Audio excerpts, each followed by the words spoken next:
નવરાત્રીના પાવન તથા મસ્તી ભર્યા તહેવાર માટે ડેફિનેટલી બધાએ ફૂલ ઓન જોશથી તૈયારી કરી લીધી હશે.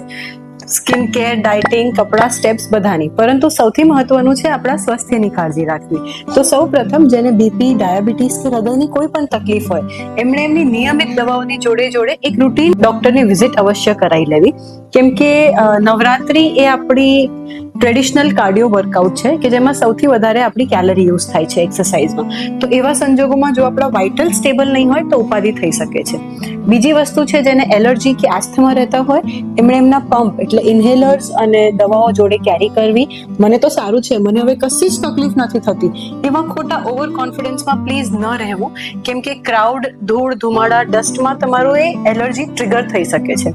ત્રીજી અને સૌથી મહત્વની વસ્તુ છે આ ડબલ ઋતુમાં આપણી ઇમ્યુનિટી જાળવવી, એટલે કે રેગ્યુલર વેક્સિન્સ અને મલ્ટીવિટામિન્સ લેતા રહેવું. ચોથી વસ્તુ જે આપણે સૌ જ જાણીએ છીએ એ પ્રમાણે 7 થી 8 કલાકની પૂરતી ઊંઘ લેવી.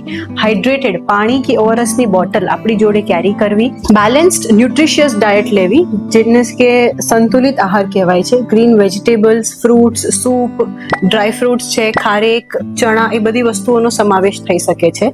કેફેન કે પછી તળેલા ફરસાણ અને અનનેસેસરી એનર્જી ડ્રિંક્સ ઓછા લેવા, નહીંતર નવરાત્રીની મજાની જોડે જોડે શરીરની સજા થઈ શકે છે. પાંચમું, ગરબાના dandiya, shared water bottles, sweaty handshakes અને હગ્સમાં ઇન્ફેક્શન ના થાય એના માટે કન્ટિન્યુઅસલી હેન્ડ સેનિટાઈઝરનો યુઝ કરવો. આપણી સ્કિન, હેન્ડ્સ અને બોડી ક્લીન રાખવા અને ડ્રાય રાખવા. છેલ્લી, જે સૌથી વધારે કોમન થતું હોય છે, ઇન્જરીઝથી બચવા માટે આપણે એન્કલ સપોર્ટવાળા શૂઝ અને કમ્ફર્ટેબલ શૂઝ પહેરવા, જેનાથી તમને સ્પ્રેન, સ્ટ્રેન કે પછી બ્લિસ્ટર્સ નહીં થાય. ગરબાની પહેલા વર્કઆઉટ કરવું અથવા સ્ટ્રેચિંગ કરવું એનાથી પણ ઘણું હેલ્પફુલ રહેશે. જો સ્પ્રેન કે સ્ટ્રેન થાય તો એના ઉપર ક્રેપ બેન્ડેજ તમે બાંધી શકો છો. ગરબા રમ્યા પછી બહુ જ કોમન વસ્તુ છે કે મસલ પેઇન, સોરનેસ થાય, દુખાવા થાય, એના માટે ગરમ પાણીનો શેક કરી શકો છો, જેને હોટ વોટર ફર્મેન્ટેશન કહેવાય છે. અને આ બધા પછી પણ કંઈ પણ તકલીફ હોય તો તમારા ડોક્ટરને અવશ્ય બતાવો.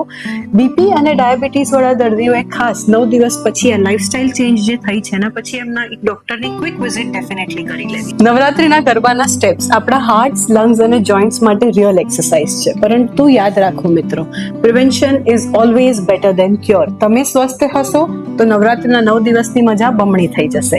ગરબાની રાત્રે ગ્લોની સાથે હેલ્થ પણ મેન્ટેન કરવું જરૂરી છે, નહીતર ફેસ્ટિવલ છોડીને હોસ્પિટલમાં ડોક્ટરની અપોઇન્ટમેન્ટ બુક કરાવવા જવું પડશે.